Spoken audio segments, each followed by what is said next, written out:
মুসা আলাইহিস সালামের জামানার একটা ঘটনা শোনাই। মুসা আলাইহিস সালাম আল্লাহ তাআলাকে জিজ্ঞাসা করে, আল্লাহ বেহেশতের মধ্যে আমার নিকটবর্তী সঙ্গী কে হবে? কে হবে আমার হাওয়ারি? আল্লাহর নবী মুসা আলাইহিস সালামের প্রশ্নের জবাবে আল্লাহ বলেন, একজন কসাই।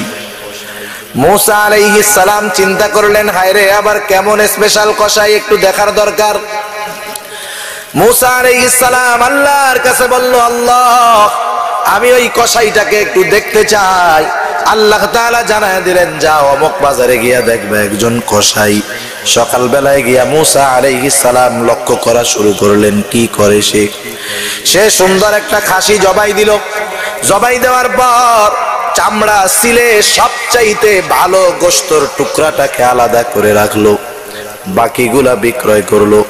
বিক্রয় শেষ, এইবার যেই গোশতের টুকরা আলাদা রাখছে ওইটাকে একটা পুটলার মধ্যে বাঁধা বাড়ির দিকে রওনা হয়ে গেল।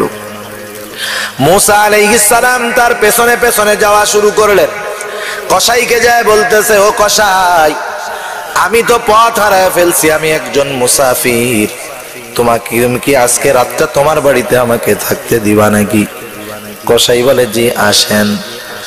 এবার মুসা আলাইহিস সালাম তার বাড়িতে যাওয়ার পর কসাই তারে কাছারি ঘরে আলাদা আরেক ঘরে বসায় রাখে, বলে আপনি একটু বসেন, আমি একটু আসতেছি। এবার কসাই অন্যদিকে চলে গেল। মুসা আলাইহিস সালাম খেয়াল করতেছেন যে কসাই কি করে। খেয়াল করলেন, কসাই বাড়িতে গিয়া গোশতগুলা টুকরা টুকরা কইরা সুন্দর মতো রান্না পাতিলার মধ্যে চড়ায়া দিল। রান্না চলতেছে, কসাই ঘরের মধ্যে ঢুকে গেল। একজন বৃদ্ধাকে কোলে করে নিয়া কসাই বাহিরে এসে সুন্দরভাবে পরিষ্কার পরিচ্ছন্ন করে গোসল করায়া নতুন কাপড় পরায়া আবার ঘরের মধ্যে নিয়ে গেল। ইতিমধ্যে রান্না প্রায় শেষ। রান্না শেষ, নিজের হাতে ওই মহিলাকে খাওয়ায়া দিল। খাওয়া দাওয়া শেষ। বৃদ্ধা মহিলা চড়তে পারে না, নড়তেও পারে না, পালকির মধ্যে দোলনার মধ্যে বসা। খাওয়া দাওয়া শেষ। এইবার ওই মহিলা সন্তানটাকে কাছে ডাকলো, ডাইকা কানের মধ্যে জানি কি বলল। মুসা আলাইহিস সালাম শুনতে পারলেন না। ওইবার কসাই ফিরে আসলো। মুসা আলাইহিস সালামের কাছে আইসা ওজর খাহি করতেছে যে, রাগ হইয়েন না, আমার বৃদ্ধ মা, আমি আমার মায়ের যাবতীয় হাজত পূরণ করলাম, খানা খাওয়াইলাম, এই জন্য আমার দেরি হইছে, কষ্ট নিয়েন না। মুসা আলাইহিস সালাম ব্যাপারটা তো বুঝতে পারছে কি জন্য আমার সঙ্গী হবে। মুসা আলাইহিস সালাম এবার কসাইকে বলে, ও কসাই, আমি তো সব কিছু মোটামুটি দেখলাম, কিন্তু সর্বশেষ তোমার মা তোমার কানের মধ্যে জানি কি বললো তা তো শুনি নাই।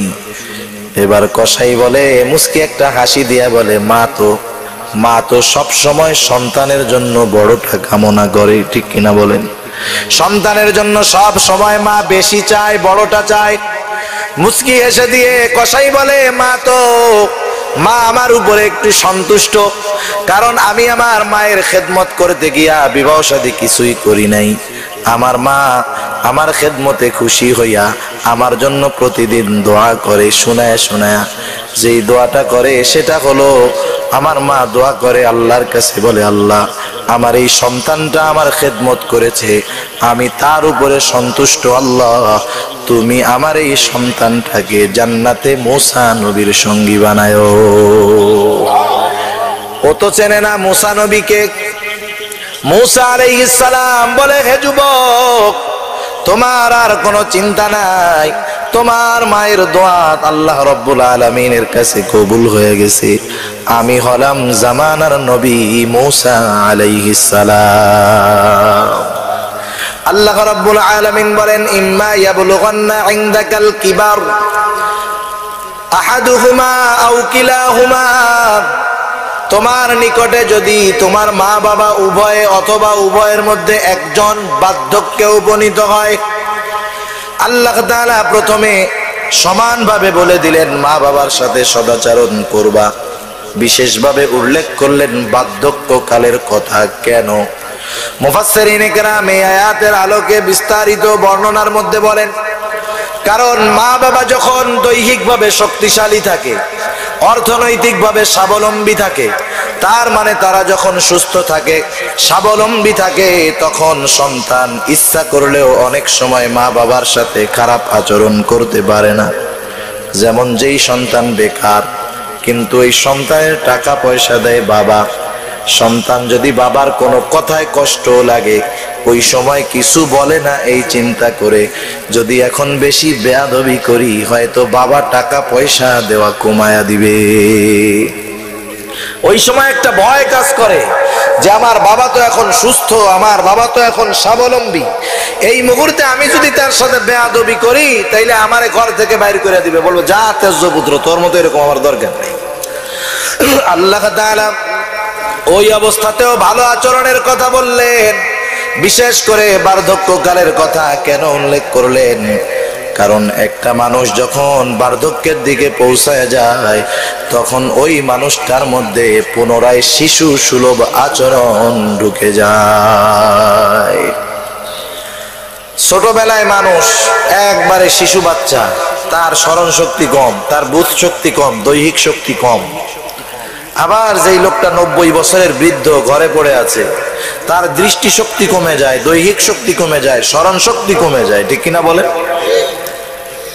সেই জন্য আল্লাহ তাআলা বলেন যখন উভয় অথবা উভয়ের একজন তোমাদের কারো কাছে বার্ধক্যে উপনীত হবে, এখন যখন বার্ধক্যে পৌঁছায় গেল মা বাবা দৃষ্টি শক্তি কমের কারণে একটা জিনিস দেখার পরে বারবার জিজ্ঞাসা করতে পারে, স্মরণ শক্তি কমে যাওয়ার কারণে ভুলে যেতে পারে, এই জন্য হয়তো একটা জিনিস তোমাকে বারবার জিজ্ঞাসা করতে পারে।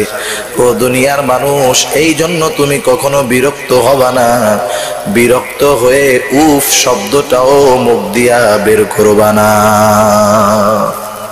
হযরত আলী রাদিয়াল্লাহু তাআলা আনহু বলেন, আরবি ভাষায় কোন মানুষ যদি বিরক্তি হয়, বিরক্তি প্রকাশ করার সবচাইতে ক্ষুদ্র শব্দ যেটা সেটা হলো উফ। আল্লাহ তাআলা মা বাবার ক্ষেত্রে সন্তানের ব্যবহারটা কেমন হবে? সে যদি একা একাও বিরক্ত হয়, মা বাবার সামনে না, মা বাবার অগোচরেও সে যদি বিরক্ত হয়, সে কখনো বিরক্তি প্রকাশক শব্দ উফটাও মুখ দিয়া উচ্চারণ করবে না। কেমন আদেশ আল্লাহ তাআলা তাই বলতেছে, ও দুনিয়ার মানুষ সাবধান সাবধান, মা বাবার এই আচরণে তুমি বিরক্ত হবা না, বিরক্তি প্রকাশ করবা না। শয়তান যতই ওয়াসওয়াসা দিক না কেন মা বাবার প্রতি কখনো রাগ হবা না, কারণ আজকে হয়তো ওই বাবা তার স্মরণ শক্তি দুর্বলতার কারণে একটা বিষয়ের কথা বারবার জিজ্ঞাসা করে। অনেক সময় অনেক পরিবারে দেখেছি মুরব্বী মানুষ, একজন আত্মীয় আসছে তার পরিচিত, যখন চলে গেছে, চলে যাওয়ার পরে বারবার জিজ্ঞাসা করে কে আসলো রে, কে আসলো রে, কে আসলো রে, জিজ্ঞেস করে না? একবার দুইবার তিনবার জবাব দেওয়ার পর অনেক পরিবারের মানুষ বিরক্ত হয়ে দমক লাগায় দেয়, বলে আরে আপনি চুপ করেন না। কিন্তু আমাকে আপনাকে মনে রাখতে হবে, আজকে হয়তো তারা বার্ধক্যে উপনীত হয়ে গেছে। সন্তান, তুমি আজকে যুবক, তোমার দৈহিক শক্তি ঠিক আছে, যৌবন শক্তি তোমার ঠিক আছে, স্মরণ শক্তি তোমার ঠিক আছে, তুমিও তো একদিন বৃদ্ধ হবা, তোমার বাবাও তো একদিন যুবক ছিল, তুমি তো শিশু ছিলা, 2 বছর 1.5 বছর বয়স। একটা জিনিসের কথা একবার দুইবার নয়, শত শতবারও যদি জিজ্ঞাসা করতা তোমার মা, তোমার বাবা বিরক্ত হতো না, বরং হাসি মুখে একই প্রশ্নের জবাব তারা 100 বার পর্যন্ত দিত। ছোট বাচ্চা যদি জিজ্ঞাসা করে কেউ বিরক্ত হয়? কেউ বিরক্ত হয় না। এই আচরণগুলো আমাদের খেয়াল রাখার দরকার। অনেক সময় অনেক পরিবারে বাবা মারা গেছে, মা আছে, মা তো বাবা মারা যাওয়ার পরে বাবা সম্পদও তেমন রেখে যায় নাই, মা কেমন জানি ওই ঘরের মধ্যে অসহায়, ঠিক মতো ঘরের মধ্যে থাকতে দেয় না, বিছানা দেয় না, বরং মাঝে মধ্যে তো খবরে দেখি মাকে গোয়াল ঘরে শুয়ায় রাখে, মাঝে মধ্যে তো এমনও দেখি মাকে নিয়ে অপরিচিত এক জায়গায় ফালায়া দেয়। বেশ কয়েক বছর আগের একটা ঘটনা ঘটছে এরকম। ছেলে, 2টা ছেলেকে মা বিদেশে পাঠিয়েছে, বহুত পরিশ্রম করে মানুষের বাড়িতে কাজ করে ছেলে মেয়েদেরকে, ছেলে 2টাকে লেখাপড়া করাইলো। আমি জায়গার নাম আর ব্যক্তির নাম উল্লেখ করলাম না। দুইটা ছেলেকে বহুত কষ্ট করে ওই মা বিদেশে পাঠাইলো। বিদেশ থেকে সন্তানেরা টাকার মালিক বাড়িতে আসছে, সম্পদওয়ালা বিবাহ করছে, আধুনিক আল্ট্রা মডার্ন ঘরের মেয়ে। এইবার মায়ের ত্যাগ, মায়ের মহব্বত সন্তানেরা অর্থ আর স্ত্রীর চেহারা দেখে ভুলে গেল। স্ত্রীরা তো আধুনিক, তারা তো আর শাশুড়ির খেদমত করতে পারে না। বৃদ্ধ মানুষ, তাদের কাছে বিরক্তিকর মনে হয়, মনে হয় কেমন জানি ওই মহিলাগুলা জিন্দেগিতে আর বুড়া হবে না, এমন অবস্থা মনে হয় তাদের। এইবার ওই দুই ভাইয়ের দুইজন স্ত্রী তাদেরকে খুব জ্বালাতন করতেছে, তোমার মাকে এখান থেকে সরায় দাও, আমরা সাথে থাকতে পারবো না, আমরা তার কিছু করতে পারবো না, সে অসুস্থ হয়ে গেছে, ঘরে প্রস্রাব করে দেয়, বাথরুম করে দেয়, হয়তো আমাদেরকে ছেড়ে দাও, না হলে তোমার মাকে দূর করে দাও। এবার দুই শয়তান, দুই সন্তান শয়তানের ওয়াসওয়াসায় ধরা পড়ে গেল। এবার এই দুইজন মাকে একটা মাইক্রোতে উঠাইছে, প্রায় 400 কিলোমিটারের বেশি হবে পথ অতিক্রম করে ওই মাকে ওই জায়গায় শীতের মধ্যে ফালায়া দিছে। একটা রেল স্টেশনের পাশে ফালায়া রাখছে, গায়ের মধ্যে পাতলা কাপড়, বৃদ্ধ মানুষ গোছালো নাই, চুলগুলা গোছালো, গায়ের কাপড় ময়লা, চোখেও আগের মতো দেখে না, আগের মতো স্মরণ শক্তি মহিলাটার নাই। মানুষেরা চিন্তা করছে হয়তো ফুটপাতে ওই যে গরিব মানুষ শুয়ে থাকে এরকম কেউ হবে, কিন্তু একজন লোক খেয়াল করলো, কিরে এ তো পড়েই আছে, নড়াচড়া করে না। সে এক সময় খোঁজ নিয়ে মহিলাকে জিজ্ঞাসা করে, আপনি কে, কোথার থেকে আসছেন? মহিলা তেমন কিছু বলতে পারে না, স্মরণ শক্তি নাই। শুধু সেই মহিলা দুই ছেলের নাম ধরে বলতেছে, আমার ছেলেরা আমাকে রেখে গেছে, বলেছে একটু পরে এসে নিয়ে যাবে। মহিলারা নিয়ে ওরা চিন্তা করতেছে যে অসুস্থ হয়ে যাচ্ছে, হসপিটালে নিয়ে যায়। উনি বলে, না না, আমার ছেলেরা আসবে, আমাকে নিয়ে যাবে, এরপরে আমি যাব। দীর্ঘ সময় পর যখন সন্তানেরা আসে না, ওনাকে হসপিটালে নিয়ে যাওয়া হলো, খোঁজ খবর নাই, খোঁজ খবর পাওয়া যায় না। এই বৃদ্ধাশ্রমে সেই মহিলাকে একজন লোক সব খরচ দিয়া রাখছে। হয়তো মহিলা আছে না বেঁচে গেছে আল্লাহ ভালো জানে, বেঁচে আছে আল্লাহ ভালো জানে।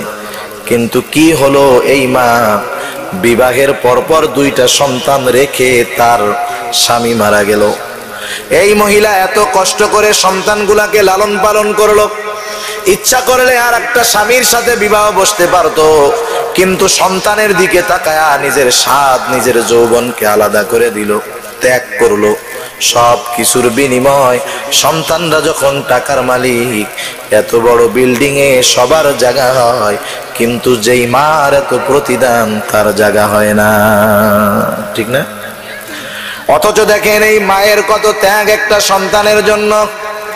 যাদের ঘরে স্ত্রী আছে তারা বুঝতে পারবে, একটা মেয়ের পেটে একজন মহিলার গর্ভে যখন সন্তান আসে, এই মহিলার গর্ভে সন্তান আসার পর ওই মহিলার খাওয়া দাওয়া আগের মতো হয় না, অসুস্থ, বমি হয়। 10টা মাস পেটের মধ্যে রাখে, কত কষ্ট, ঘুম নাই, কত কষ্ট, খাওয়া ঠিক মতো নাই। আবার এই সন্তানটা যখন দুনিয়ায় আসে, এই সন্তানকে দুধ পান করায়, কত মেহনত এই কলিজার টুকরা সন্তানের জন্য। ঠান্ডার মধ্যে নিজে কষ্ট করে, তবুও মাকে কষ্ট দেয় না, ঠিক সন্তানকে কষ্ট দেয় না, ঠিক কিনা বলেন? আবার মা যত ব্যস্ত থাক, কেমন মুহাব্বত আল্লাহ তাআলা মায়ের মধ্যে দিয়ে দেয়, এটা তো চিকিৎসা বিজ্ঞান বলে। একটা সন্তান, দুগ্ধপোষ্য সন্তান যদি 2-3 মাস বয়স যার, এর চাইতে শিশু সন্তান, ওর যখন দুধের ক্ষুধা লেগে যায়, মা যদি 1 মাইল দূরেও থাকে, ওই মা অনুভব করতে পারে যে আমার সন্তানের ক্ষুধা লেগে গেছে। কারণ কি হয় এটা? কারণ ছোট বাচ্চা এক জায়গায় আছে, ও কথা বলতে পারে না, ওর ভাষা তো শুধু কান্না, কান্না ছাড়া আর কোনো ভাষা নাই। এখন এই সন্তান খাবার চাইবে কেমনে? মেডিকেল সায়েন্স আজীব এক তথ্য দেয় যে সন্তানের সাথে মায়ের আন্তরিক কানেকশনটা এরকম, যখন সন্তানের ক্ষুধা লাগে, সন্তান যদি অনেক দূরেও থাকে, মায়ের স্তনের মধ্যে এক ধরনের অনুভূতি আসে, মা বুঝতে পারে আমার সন্তানের খিদা লাগছে। সুবহানাল্লাহ। মায়ের সাথে কেমন কানেকশন সন্তানের, এই মা দুধ পান করায়, কত ত্যাগ রাসূলুল্লাহ সাল্লাল্লাহু আলাইহি ওয়াসাল্লাম জানায় দেন। দুনিয়ার কোন মানুষ তার এই মায়ের দুধের ঋণ শোধ করতে পারবে না। আপনার স্ত্রীর দিকে আপনি নজর দিলে বুঝবেন, আপনার সন্তানকে আপনি কেমন মোহাব্বত করেন, এর দ্বারা আপনি বুঝবেন আপনার মা বাবাও এরকম মোহাব্বত আপনাকে করত। কিন্তু আফসোস, ওই মা বাবা আজকে বৃদ্ধ হয়ে যাওয়ার কারণে তাদের সাথে আমরা খারাপ আচরণ করি, অসৎ আচরণ করি, খারাপ ব্যবহার করি। কিন্তু আল্লাহ তাআলা কি বলেন দেখেন, আল্লাহ বলেন ওয়া ইন জাহাদাকা আলা আন তুশরিকা বিমা লাইসা লাকা বিহি ইলম ফালা তুতি'হুমা ওয়া সাহিবহুমা ফিদ দুনিয়া মা'রুফা। আল্লাহ তাআলা সবচাইতে বেশি বেজার হয় তার সাথে কেউ শিরিক করলে, ঠিক না? এখন কেউ যদি সেই শিরিক করতে বলে, তার উপরে কি আপনি আমি বেজার হব? বেজার হব না? কেউ যদি আপনারে শিরিক করতে বলে যে আল্লাহর সাথে শিরিক কর, মূর্তি পূজা কর, মাজার পূজা কর, দরগা পূজা কর, আপনি কি তার উপরে খুশি হবেন নাকি? বরং যে যেই কাজের আদেশ করে তার আদেশে যারা ওই অপরাধ করবে, ওই অপরাধের সব গুনাহ ওই একজনের জন্য হবে। তার মানে যে করে তার চাইতে আদেশ করে নেওয়ালা আরো বেশি খারাপ, ঠিক কিনা বলেন?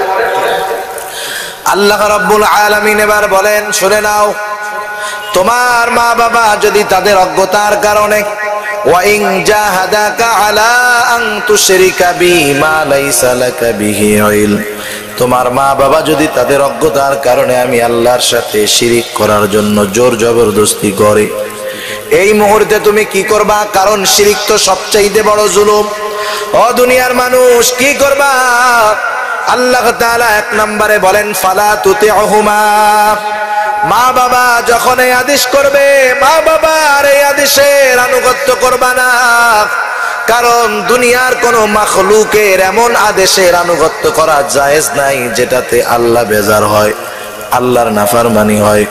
নবী আমার বলেন লা তাআতা লিমাখলুকিন ফি মাসিয়াতিল খালিক, খালেকের নাফরমানি করে মাখলুকের আনুগত্য করা যাবে না। এই জন্য দুনিয়ার যত বড় নেতা হোক, যত বড় প্রভাবশালী হোক, এমন বিষয়ের আদেশ যদি করে যাতে আল্লাহ বেজার হয়, জীবন দিয়ে দিতে হবে, তবু ওই নেতার আদেশ মানা যাবে না। দ্বিতীয়ত কি করবা? মা বাবা শিরিক করতে কেন বলল? ধমক দিবা, রাগ হবা? আল্লাহ বলেন না না, যত তুমি রাগ হও না কেন, সাবধান, দুনিয়ার মধ্যে তুমি ওই মা বাবার সাথে খারাপ আচরণ করতে পারবা না। বরং কি করবা?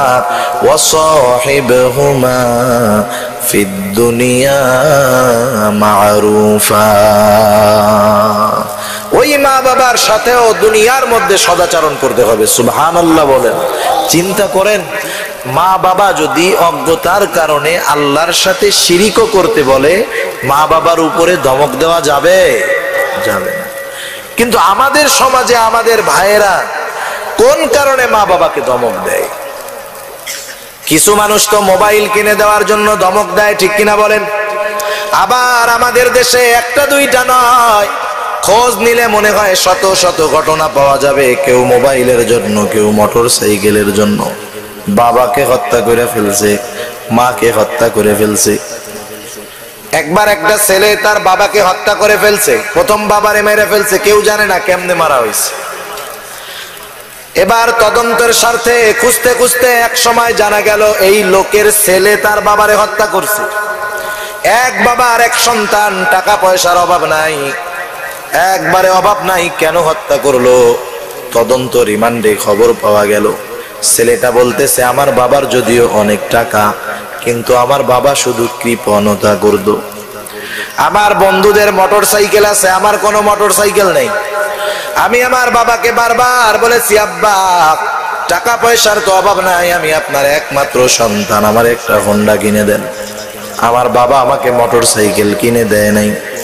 বলেন তো, যখন কোনো বাবার একটা মাত্র সন্তান অভাব নাই, টাকা পয়সার কোনো সমস্যাও নাই। ওই বাবা তো কৃপণতা করে হোন্ডা কিনে দেয় নাই, ওই বাবা চিন্তা করছে ছেলেকে কিনে দেই যদি হোন্ডা, সাথে সাথে যাবে ওর জানটা, ঠিক না? বাপ চিন্তা করছে R15 কিনবে, এখান থেকে টান দিয়া সিলেট রোডে যাবে, ও সিলেট পৌঁছানোর আগে ওর লাশ টুকরো টুকরো হয়ে যাবে এক অ্যাক্সিডেন্টে। ছেলের ব্যাপারে তো বাপ খুব ভালো জানে, এই জন্য বাবা কিনে দেয় নাই মূলত।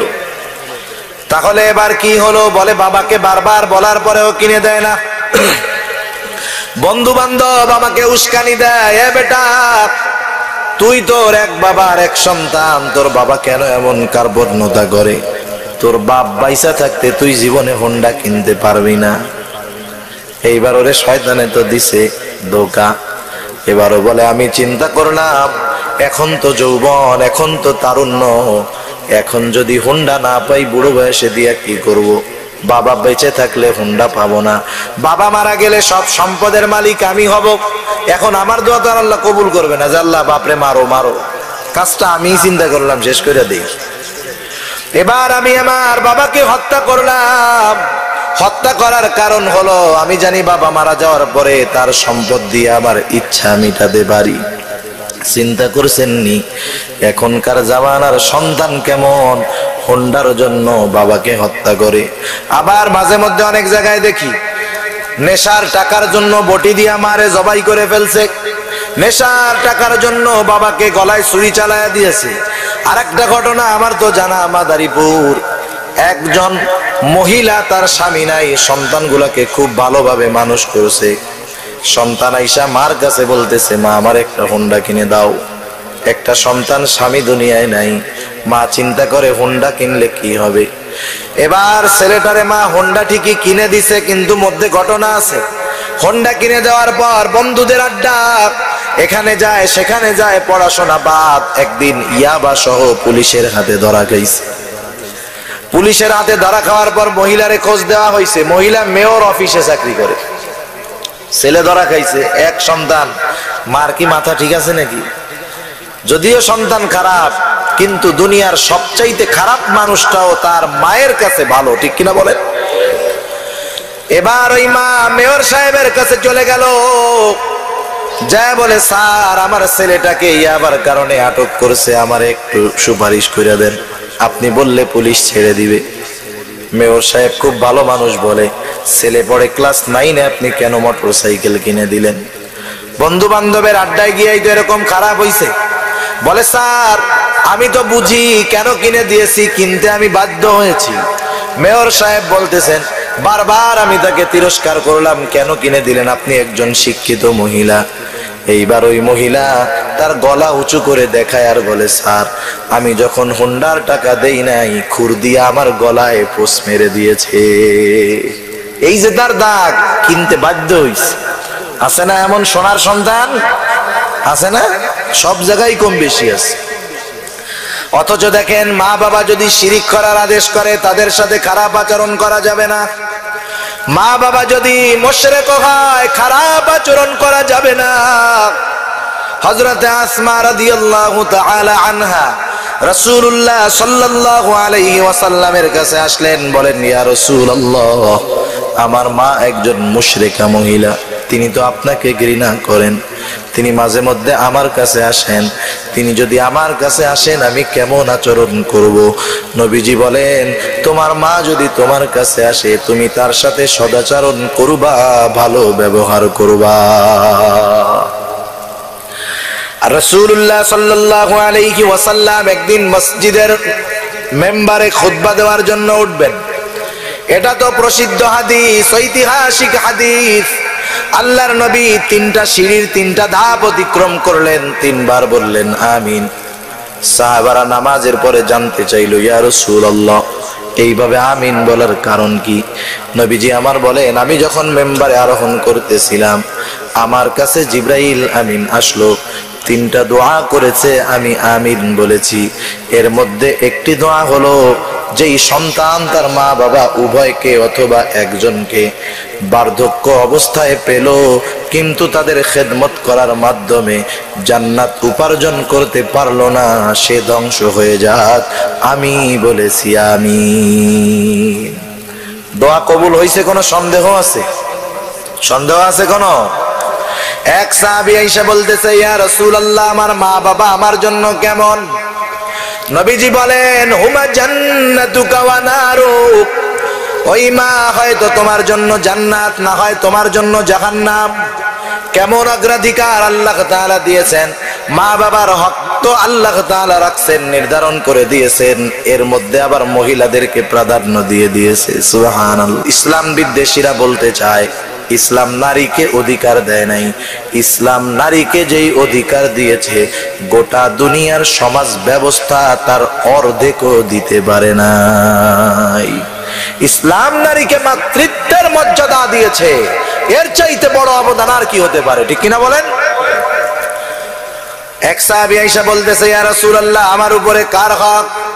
সর্বপ্রথম সবচাইতে বেশি হক কার?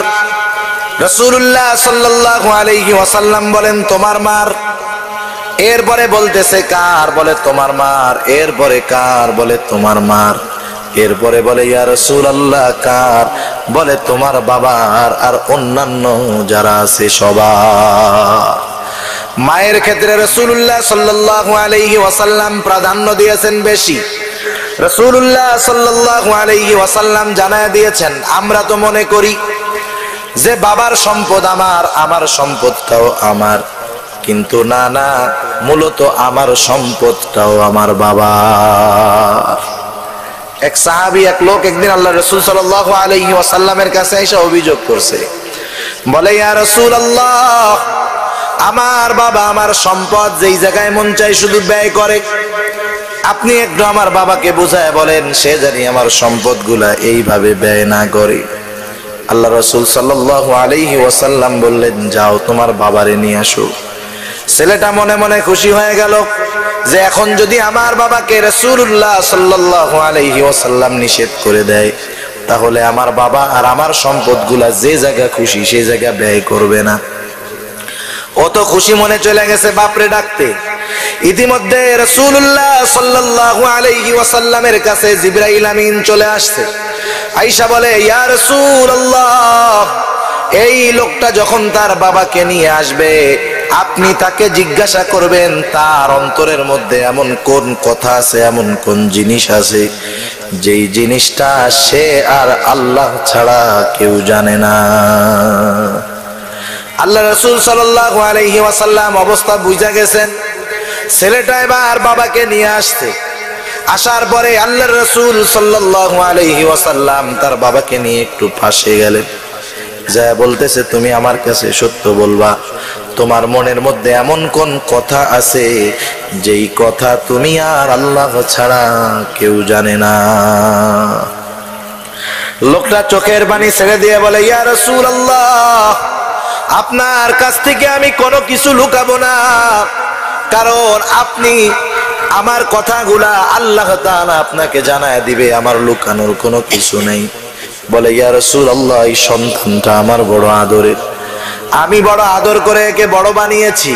ইয়া রাসূলুল্লাহ, আমার সন্তান আজকে সম্পদের মালিক, আমি তার সম্পদ থেকে কিছু সম্পদ নিয়ে তার আত্মীয় স্বজনের মাঝে বিতরণ করি, যারা গরিব অভাবী তাদেরকে আমি দেই, কিন্তু আমার সন্তান আমার সাথে এমন খারাপ আচরণ করে। ইয়া রাসূলুল্লাহ, তখন আমার মনের মধ্যে এই কথাগুলা উদয় হয়, ও আমার কলিজার টুকরা সন্তান, তুমি যখন ছোট ছিলা, তুমি যদি অসুস্থ হতা, তোমার ওই অসুস্থে আমি কাতর হয়ে যেতাম। তুমি যখন অসুস্থ হয়ে যাইতা, তুমি অসুস্থ, জ্বর, শুয়ে আছো, তোমার অসুস্থতা আমার ঘুমটাকে কেড়ে নিত। তোমার আনন্দ আমাকে আনন্দিত করত, তোমার কষ্ট আমাকে কষ্ট দিত। সন্তান, আজকে তুমি বড় হয়ে গেছো, আজকে তুমি সম্পদের মালিক হয়ে গেছো, আজকে তুমি আমার সাথে এমন ব্যবহারও করো না যেমনটা তুমি তোমার প্রতিবেশীর সাথে করো। তেমনটা যেমন ব্যবহার তুমি তোমার দূরবর্তী আত্মীয়র সাথে করো, অথচ আমার সাথে তুমি প্রতিবেশীর মতো আচরণটাও করো না। আল্লাহর নবীর আর বুঝতে বাকি নাই, এইবার ওই ছেলেটারে ডাক দিয়া কলার দুইটা ধইরা বসছেন, জোরে ধইরা ঝাঁকি দিয়া বলে, এই বেটা শোন, আংতা ওয়া মালুকা লিআবিক, তুইও তোর বাবার, তোর সম্পদ তোর বাবার, তোর জানমাল সব তোর বাবার। এজন্য ফিকহি কিতাবের মধ্যে গোলামবান্দির মাসালা আছে। যদি কোনো বাবা গোলাম হয়ে যায় আর কোন সন্তান যদি গোলাম হিসাবে বাপরে কিনে, আজাদ করা লাগে না, অটোমেটিক আজাদ হয়ে যায়। সেজন্য সন্তানের সম্পদ, সন্তান সবগুলাই হলো বাবার। অথচ দেখুন আজকে অনেক মানুষ আছে, এই সন্তানগুলা অর্থ পেয়ে মা বাবার সাথে খারাপ আচরণ করে, আছে না নাই? নিজে ভালোটা খায়, ভালোটা পরে স্ত্রীকে ভালোটা দেয়, কিন্তু ওই মা বাবাকে কখনো ভালোটা দেয় না। অথচ দেখেন দুনিয়ার মধ্যে এমন একজন বাবাও পাওয়া যাবে না যেই বাবা সন্তানের চাইতে বেশি দামি জামা গায়ে দেয়। একেবারে ছোট বাচ্চা তো ভিন্ন কথা, ওর কাপড় আর 20 টাকা, কিন্তু একটা ছেলে যুবক হওয়ার পর ওর বাবা যেই পোশাক গায়ে দেয় তার চাইতে বেশি দামি পোশাক সন্তান গায়ে দেয়, ঠিক কিনা বলেন? যদি তার অভাবও হয়, কষ্টও হয়, সন্তান স্ত্রীর চাহিদা পূরণের জন্য সে সর্বাত্মক প্রচেষ্টা করে। সন্তানের খুশিতে বাবা খুশি হয়, সন্তানের জন্য রক্তগুলাকে পানি বানায়। কত বাবা আছে নিজের সম্পদ বিক্রি করে সন্তানদেরকে মানুষ বানাইলো, 5টা ছেলেকে গ্রাজুয়েট বানায় ফেললো, বিসিএস ক্যাডার, কোটি টাকার মালিক, 10 তলা বাড়ির মালিক, কিন্তু ওই বাবার জায়গা হয় গাছতলায়, 10 তলায় নয়। আছে না এরকম? অনেক কবি আল মাহমুদ সন্তানগুলারে মানুষ বানাইছে, অনেক টাকাওয়ালা বানাইছে, কাজ হয় নাই। কত বড় বড় অভিনেতা সন্তানদের নামে অভিযোগ, এত টাকা মালিক, বাড়ি বিক্রি করে, গাড়ি বিক্রি করে সন্তানকে মানুষ বানানোর জন্য বিদেশে পাঠায় দিছে। সন্তান মানুষ হইছে, বড় বাড়ির মালিক হইছে, বাপরে আস্তে করে বের করে দিছে। আছে না নাই বলেন? সেজন্য আল্লাহর নবী জানায়া দিলেন, জিবরাইল আমিনের দোয়া বৃদ্ধ মা বাবাকে পাওয়ার পর তাদের সন্তুষ্টি অর্জন করে জান্নাত কামাই করতে পারলো না, তারা ধ্বংস হোক। মনে রাখবেন, আপনার স্ত্রী আমার স্ত্রী, আপনার সন্তান আমার সন্তান, এদেরকে খুশি করার জন্য অনেক অনেক প্রয়োজন, কিন্তু মা বাবাকে খুশি করার জন্য অতীব সামান্য প্রয়োজন। আপনি যদি টাকা ইনকাম করে মা বাবার হাতে দেন, দেখবেন মা বাবা টাকা শুইয়া বলবে, যা শুইয়া দিছি, এখন তুই আবার নিয়ে যা, ঠিক কিনা বলেন? আমরা মনে করি যে ফল, ভালো খাবার দাবার মা বাবার কাছে নিয়ে যান, মা বাবা না রাইখা বলবে, যা তুই ছেলেদের দে, এরপরে আমি খাবো। এই নেওয়াটুকুই আপনার জন্য দোয়ার কাজ করবে। আর মা বাবা তো একা সব নিয়ে ফেলবে না, সব নষ্ট করে ফেলবে না, কিন্তু এতটুকু বিষয় আমরা বুঝি না। কেন বুঝি না কি জানেন? না বোঝার ফলাফলটা কি? আমি আমার মা বাবার সাথে যেমন আচরণ করব, এক সময় আমার সন্তানও আমার সাথে ওইরকম আচরণ করবে, ঠিক কিনা বলেন? সন্তান শিখবে। ওই যে ঘটনা বলে, এক লোক নাকি জাকার মধ্যে নিয়ে তার বৃদ্ধ বাবারে জঙ্গলে ফালায় আসছে। এবার যখন বাবাকে রাইখা, জাকা রাইখা ছেলেটা ফিরে আসতেছে, ছোট ছেলে সাথে গেছে, বলে, আব্বু জাকাটা ফেরত নিয়ে চলো। কেন বাবা? বলে, দাদা বুড়া হয়ে গেছে, জাকা দিয়া ফালায় গেলা, ওই জাকাটা থাক, তুমি বুড়া হলে তোমাকে আমি ফালায়া দিব। এজন্য সন্তান ছোট, এরা যারা, এরা হলো অনুকরণ প্রিয়। আপনি আমি যেমনটা মা বাবার সাথে করব, ওরা তেমনটাই করবে। সেজন্য কখনো মা বাবার সাথে খারাপ আচরণ করব না, এমন আচরণ করব না, এমন ব্যবহার করব না। শুধু তাই নয়, তাদের আচরণে বিরক্ত হয়ে উফ শব্দটা পর্যন্ত বলবো না। আল্লাহ তাআলা বলেন, ফালা তাকুল লাহুমা উফফিন ওয়ালা তানহারহুমা ওয়া কুল লাহুমা কওলান কারীমা। অনেকে আছে ধমক দেয় মা বাপরে, দেয় কি দেয় না? ধমক দেয়। আমার চেয়ে বেশি বোঝো, আমি যেটা বুঝি তুমি সেটা বুঝবা, বুড়া মানুষ, আদিকালের মানুষ, কি বোঝো তুমি এইগুলা? ধমক দেয় কি দেয় না? যতই বিরক্ত হোক, আল্লাহ তাআলা বলেন, ওয়ালা তানহারহুমা, দমক দিবা না, দমকের সুরে কথা বলবা না। কেমন ভাবে কথা বলবা? তাদের সাথে নরম স্বরে, সম্মানের সাথে, সুন্দরভাবে তাদের সাথে কথা বলবা। আর তোমার আচরণটা তাদের ব্যাপারে কেমন নমনীয় হবে? আল্লাহ বলেন ওয়াখফিদ লাহুমা জানাহাদ যুল্লি মিনার রাহমাহ, তুমি তাদের জন্য তোমার রহমতের বাহুকে প্রসারিত করে দিবা। রহমতের স্থান হলো অন্তর। কোন জায়গায়? অন্তর। কিছু জিনিস প্রদর্শন করা যায়, দেখানো যায়, দেখানোর কথা আল্লাহ বলেন নাই, অন্তর থেকে মুহাব্বতের কথা আল্লাহ তাআলা বলছেন। কারণ দুনিয়ার মধ্যে মা বাবাই সন্তানকে অন্তর থেকে মুহাব্বত করে। অনেকে যুবক বোঝে না তো, নতুন নতুন বিবাহ করছে, বিবাহ করার পর যখন শ্বশুর বাড়ি যায়, শাশুড়ির কি আদর, কি খাওন, কি মোহাব্বত, 14-15 বার তসবিহ টেনে টেনে 100 বার আব্বা আব্বা ডাকে, তাই না? ছেলে চিন্তা করে, হায় রে, আমার মা তো 50 বছর হয়ে গেছে, ওনার বয়স, আমার বয়স 30 বছর, এখন পর্যন্ত 100 বারও মনে হয় আমার আব্বা ডাকে নাই, আমার শাশুড়ি কি আব্বা ডাকা ডাকে। তখন মনে হয় শাশুড়ি ভালো বেশি বাসে। আসলে বিষয়টা ওইটা না, শাশুড়ি ভালোবাসা দেখায়। শাশুড়ি কি করে? ভালোবাসা দেখায়। মনে যতটুকু ভালোবাসা তার চাইতে বেশি দেখায়, কারণ এই দেখানোর মধ্যে স্বার্থ আছে, ঠিক কিনা? কারণ যত বেশি ভালোবাসা দেখাবে, চিন্তা করবে আমার মেয়েটা তত ভালো থাকবে, তত আমার মেয়ের কথা শুনবে। কিন্তু মা বাবা এরা ভালোবাসা দেখাইতে পারে না, কিন্তু হৃদয় ভরা সন্তানের জন্য ভালোবাসা, ঠিক কিনা বলেন?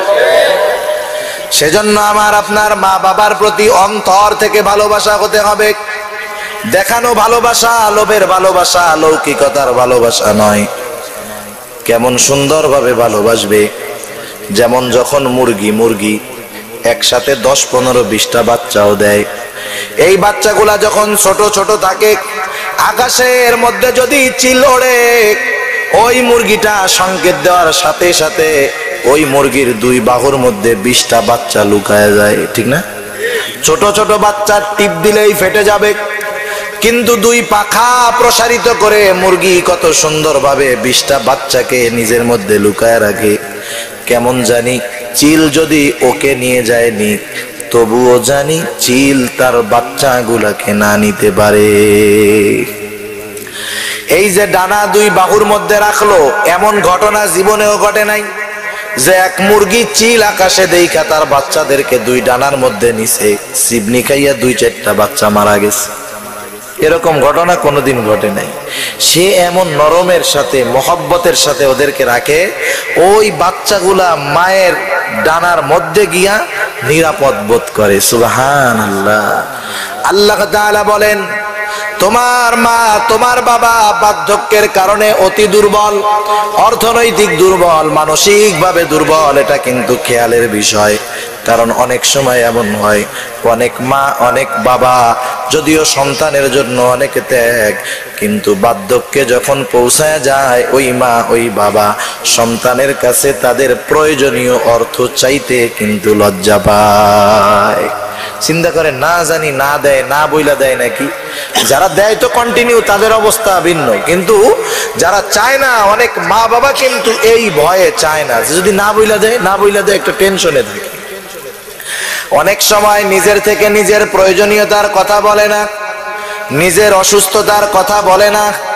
সেই জন্য দুনিয়ার সন্তানেরা অন্তর থেকে মা বাবাকে ভালোবাসবে, তাদের খোঁজ খবর রাখবে, তাদের প্রয়োজনীয়তা মিটাবে, তাদের যা হাজত যথাযথভাবে পূরণ করার চেষ্টা করবে।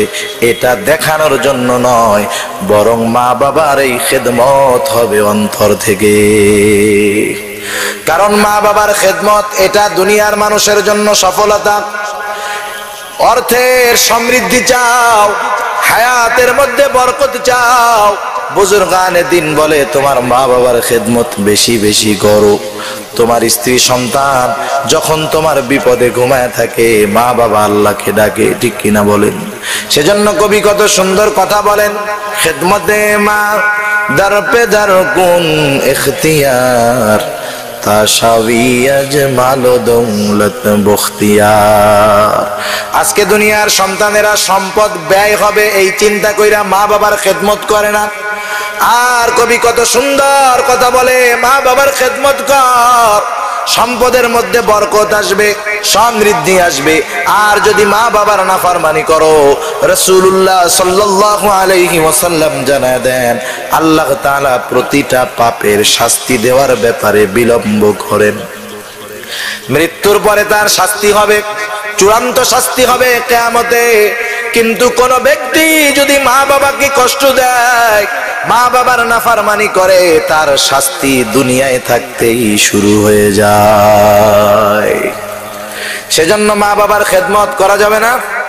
মা বাবার সাথে খারাপ আচরণ করব না, নরমের সাথে ব্যবহার করব। দুনিয়ার অনেক জায়গা থেকে মাপ চাওয়া কষ্ট, কিন্তু কেউ যদি খারাপ আচরণ করে থাকে মা বাবার সাথে, সন্তান যদি মাপ চায়, সাথে সাথে মা বাবা মাফ করে দিবে। ঠিক কিনা বলেন? মুসা আলাইহিস সালামের জামানার একটা ঘটনা শোনাই। মুসা আলাইহিস সালাম আল্লাহ তাআলাকে জিজ্ঞাসা করে, আল্লাহ, বেহেশতের মধ্যে আমার নিকটবর্তী সঙ্গী কে হবে? কে হবে আমার হাওয়ারি? আল্লাহর নবী মুসা আলাইহিস সালামের প্রশ্নের জবাবে আল্লাহ বলেন, একজন কসাই। মুসা আলাইহিস সালাম চিন্তা করলেন, হায় রে, আবার কেমন স্পেশাল কসাই, একটু দেখার দরকার। মুসা আলাইহিস সালাম আল্লাহর কাছে বলল, আল্লাহ, আমি ওই কসাইটাকে একটু দেখতে চাই। আল্লাহ তাআলা জানায় দিলেন, যাও অমুক বাজারে গিয়া দেখবে একজন কসাই। সকাল বেলায় গিয়া মুসা আলাইহিস সালাম লক্ষ্য করা শুরু করলেন কি করে সে সুন্দর একটা খাসি জবাই দিল। জবাই দেওয়ার পর চামড়া সিলে সবচাইতে ভালো গোশতর টুকরাটাকে আলাদা করে রাখলো, বাকিগুলা বিক্রয় করলো। বিক্রয় শেষ, এইবার যেই গোশতের টুকরা আলাদা রাখছে ওইটাকে একটা পুটলার মধ্যে বাঁধা বাড়ির দিকে রওনা হয়ে গেল। মুসা আলাইহিস সালাম তার পেছনে পেছনে যাওয়া শুরু করলেন। কসাইকে যায় বলতেছে, ও কসাই, আমি তো পথ হারায় ফেলছি, আমি একজন মুসাফির, তোমাকে কি আজকে রাতটা তোমার বাড়িতে আমাকে থাকতে দিবা নাকি? কসাই বলে, জি আসেন। এবার মুসা আলাইহিস সালাম তার বাড়িতে যাওয়ার পর কসাই তারে কাছারি ঘরে আলাদা আরেক ঘরে বসায় রাখা, বলে আপনি একটু বসেন, আমি একটু আসতেছি। এবার কসাই অন্যদিকে চলে গেল। মুসা আলাইহিস সালাম খেয়াল করতেছেন যে কসাই কি করে। খেয়াল করলেন কসাই বাড়িতে গিয়া গোশতগুলা টুকরা টুকরা কইরা সুন্দর মতো রান্না পাতিলার মধ্যে চড়াইয়া দিল। রান্না চলতেছে, কসাই ঘরের মধ্যে ঢুকে গেল। একজন বৃদ্ধাকে কোলে করে নিয়া কসাই বাহিরে এসে সুন্দরভাবে পরিষ্কার পরিচ্ছন্ন করে গোসল করায়া নতুন কাপড় পরায়া আবার ঘরের মধ্যে নিয়ে গেল। ইতিমধ্যে রান্না প্রায় শেষ। রান্না শেষ, নিজের হাতে ওই মহিলাকে খাওয়ায়া দিল। খাওয়া দাওয়া শেষ, বৃদ্ধা মহিলা চড়তে পারে না, নড়তেও পারে না, পালকির মধ্যে দোলনার মধ্যে বসা। খাওয়া দাওয়া শেষ, এইবার ওই মহিলা সন্তানটাকে কাছে ডাকলো, ডাইকা কানের মধ্যে জানি কি বলল। মুসা আলাইহিস সালাম শুনতে পারলেন না। ওইবার কসাই ফিরে আসলো। মুসা আলাইহিস সালামের কাছে আইসা ওজর খাহি করতেছে যে, রাগ হইয়েন না, আমার বৃদ্ধ মা, আমি আমার মায়ের যাবতীয় হাজত পূরণ করলাম, খানা খাওয়াইলাম, এই জন্য আমার দেরি হইছে, কষ্ট নিয়েন না। মুসা আলাইহিস সালাম ব্যাপারটা তো বুঝতে পারছে কি জন্য আমার সঙ্গী হবে। মুসা আলাইহিস সালাম এবার কসাইকে বলে, ও কসাই, আমি তো সব কিছু মোটামুটি দেখলাম, কিন্তু সর্বশেষ তোমার মা তোমার কানের মধ্যে জানি কি বললো তা তো শুনি নাই। এবার কসাই বলে, মুস্কি একটা হাসি দিয়া বলে, মা তো সব সময় সন্তানের জন্য বড়টা কামনা করে। ঠিক কিনা বলেন? সন্তানের জন্য সব সময় মা বেশি চায়, বড়টা চায়। মুস্কি হেসে দিয়ে কসাই বলে, মা আমার উপরে একটু সন্তুষ্ট, কারণ আমি আমার মায়ের খেদমত করতে গিয়া বিবাহ শাদী কিছুই করি নাই। আমার মা আমার খেদমতে খুশি হইয়া আমার জন্য প্রতিদিন দোয়া করে, শোনায় শোনায়। যেই দোয়াটা করে সেটা হলো, আমার মা দোয়া করে আল্লাহর কাছে, বলে, আল্লাহ, আমার এই সন্তানটা আমার খেদমত করেছে, আমি তার উপরে সন্তুষ্ট, আল্লাহ তুমি আমার এই সন্তানটাকে জান্নাতে মুসা নবীর সঙ্গী বানায়ো। ও তো চেনে না মুসা নবীকে।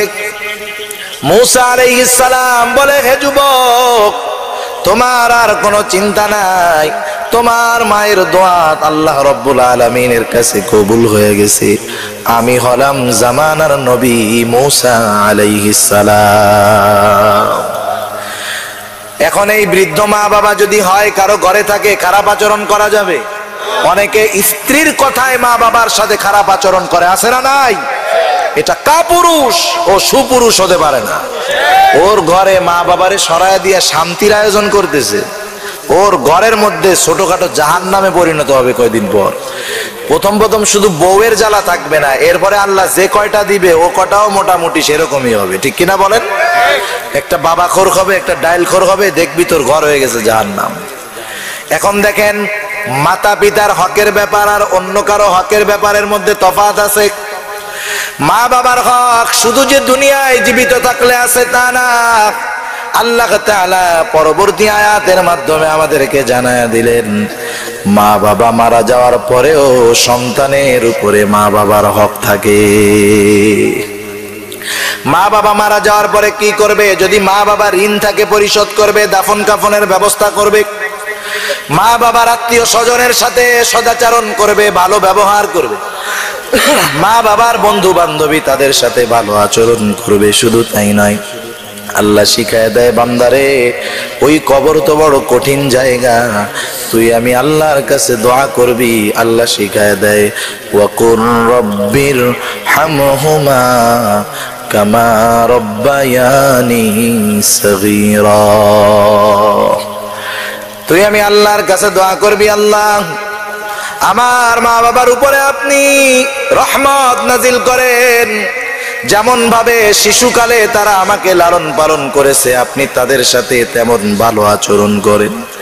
মা বাবার দোয়া, মা বাবার জন্য দোয়া করা, এটা মা বাবার হক। আল্লাহ রব্বুল আলামিন এই হকটা দুনিয়ার সন্তানদেরকে জানায়াও দিয়েছেন যে কেমন করে তোমরা মা বাবার জন্য আমার কাছে দোয়া করবা। দোয়া করা, দোয়া পাওয়া মা বাবার হক। সেই দোয়া কোন শব্দের দ্বারা হবে শিখায় দিচ্ছেন কে? জোরে বলেন। আল্লাহ শিখায় দিচ্ছে। আল্লাহ না করুক, অনেক সন্তান আছে মা বাবার মনে কষ্ট দিছে, মা বাবা মারা গেছে। এই লোকগুলা তাদের উচিত বেশি বেশি মা বাবার জন্য সদকা করা, দান করা, মাঝে মধ্যে মা বাবার কবর জিয়ারত করা, আল্লাহর কাছে বেশি বেশি পানাহ চাওয়া। বুজুর্গানে দিন বলেন, ও তো নাফরমানি করছে, এটা যদি করে আশা করা যায় আল্লাহ তাআলা হয়তো তার শাস্তি বিলম্ব করবেন, আল্লাহ তাআলা যদি চায় হয়তো তাকে মাফ করে দিবেন। সেজন্য মা বাবার সাথে আমরা সব সময় ভালো আচরণ করব, সদাচরণ করব, কারণ মা বাবা সন্তানকে ভালোবাসে, নিঃস্বার্থ ভালোবাসা, ঠিক কিনা? আপনার স্ত্রীকে আপনি এক মাস খাবারের টাকা, পোশাক না দিয়ে দেখেন না, আপনার তুইয়া বাপের বাড়ি যাবে, কয় মাস পরে মামলা লাগাই দিবে, ঠিক কিনা বলেন? সন্তানরে না দেন, কিছুদিন পরে সন্তান বন্ধু বান্ধবের বাহিনী আইনা পিঠায় সাইজ করে দিবে। কিন্তু মা বাবাকে আপনি খাবার দেন না, কষ্ট দেন, 20 বছর ধরে কষ্ট দেন, 20 বছর পরে আইসা একবার মা ডাক দেন, একবার বাবা ডাক দেন, মুহূর্তের ভিতরে 20 বছরের কষ্ট সে ভুলে যাবে, ঠিক কিনা বলেন? সেজন্য এই মা বাবারে কষ্ট দিয়েন না। মা বাবাকে কষ্ট দিয়ে দুনিয়া ধ্বংস, আখিরাত ধ্বংস কোনোটাই করেন না। আল্লাহ তাআলা আমাদেরকে মা বাবার হক, মা বাবার সাথে ভালো আচরণ করার তৌফিক আল্লাহ দান করুক।